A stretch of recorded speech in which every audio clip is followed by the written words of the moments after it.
Alright, so we're going to do a fall planter today. We're going to use that as our planter because it's going to be like a witch's cauldron, and any extra plants I have will go into another pot. So we have Land and Sea compost, potting soil that I got from a local nursery. All of these things are from the local nursery, Smith's Acres in Niantic. So I have right here Augustache Kudos Mandarin. I believe I have the same plant over there, over there in the sunny area. We have a Viola Sorbet Red Blotch. Very pretty.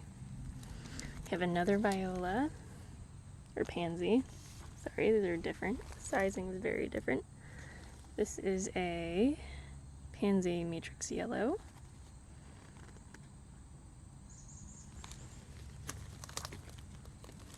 Oh, these are beets.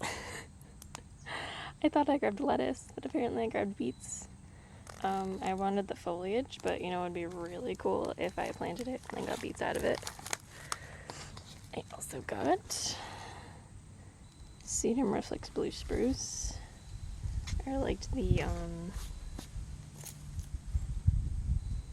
I like the texture of this a lot. It's a perennial, I believe.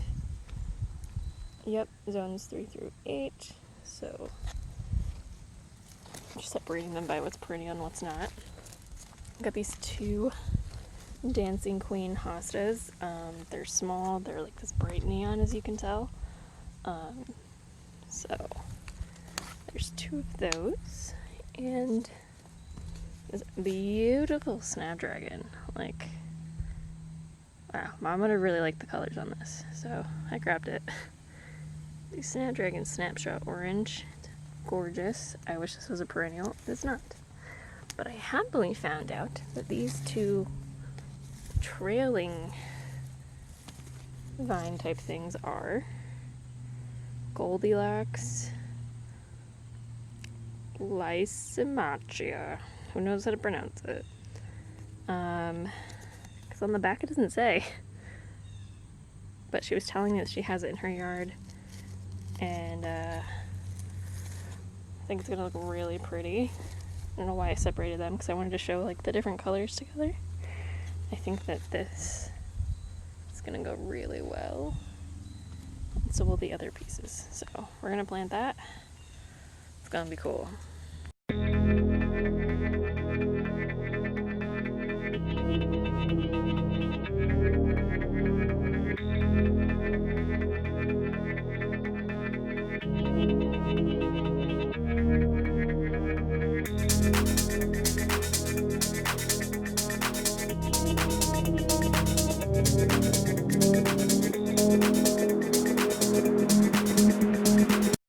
Okay, so not to pat myself on the back, but this is the first planter I've done, so I'm gonna pat myself on the back. Some of these sedum pieces are falling out, so I'm just gonna put them in and see if they regrow. But I think this looks really cool. I like all the colors. Very fall. Yay! Alright, so I used a plant stand that I was using on my side porch. Like that rose goldy color. And then I put a bunch of sticks that we had in like our side woods and stuff, and I made it look like a little fire. And I think it looks really cool.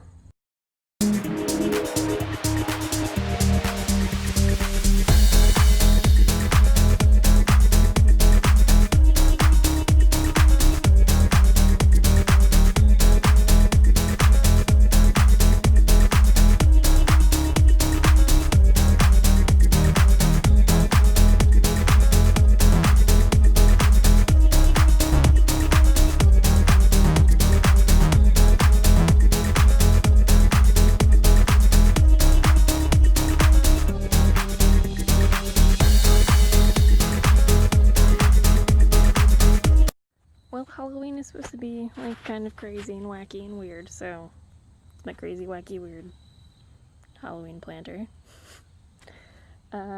Next time I don't think I'll use Agastache. I could just use the coleus from back there and just plant the Agastache. But I'm not gonna. I like the orange and the red together. I like all these weird greens together. So I ended up putting it on a larger terracotta pot so that the Goldilocks didn't go onto the ground. So these two pots I just did are flanking the Rose of Sharon in the middle. Next year we're hoping to create this whole area into a garden. So it's kind of like a little sneaky preview. And who knows, we might plant the perennials that are in these pots into the ground. But yeah, it was really easy to do and fairly inexpensive. Like I said, I would go a little earlier in the season, that way you can get all the colors you want and you'll have a lot more growth. Like this one looks a little scraggly, as you can see, but I still really like the colors. I'm not sure if hosta was the greatest choice to put in either of these pots, but oh, I love this pot so much. I love all the pops of color in this one. It's super pretty. Anyway, I hope you guys have a really awesome day. I hope you guys enjoyed this video. If it gave you some inspiration to your own planters, comment down below on what your favorite flower was. I think for mine, it was the snapdragon. Like, the colors on that are insane, and that viola, that red, like, pop viola is really cool. I liked all of them, but I think those two are my favorites. And I really like the maroon that the cabbage, or beet leaves have. I like eating beets anyway, and I like the beet leaves in my salad, or like sauteed. Super good. I think next time I would do more perennials that I can plant into the ground, though I really do like the colors that those violas have right now. And I would definitely, like I've said, do this earlier in the season and have it ready, looking its absolute best by now. I really like this video and want to continue seeing videos like this from a person that is slowly learning what they're doing, but probably not entirely. You should subscribe. I try to put out new videos when I can. I don't have a set schedule. I do work, so it's a little harder to do this, but I wanted to share the gardening adventures and how I'm doing with my gardening therapy. I will be posting a houseplant tour and a basement garden tour in the upcoming month or two, as I'm getting it ready for looking its best and actually ordering another grow light and a couple of other things I want to get done before showing you guys what I have. An update on the fall planters.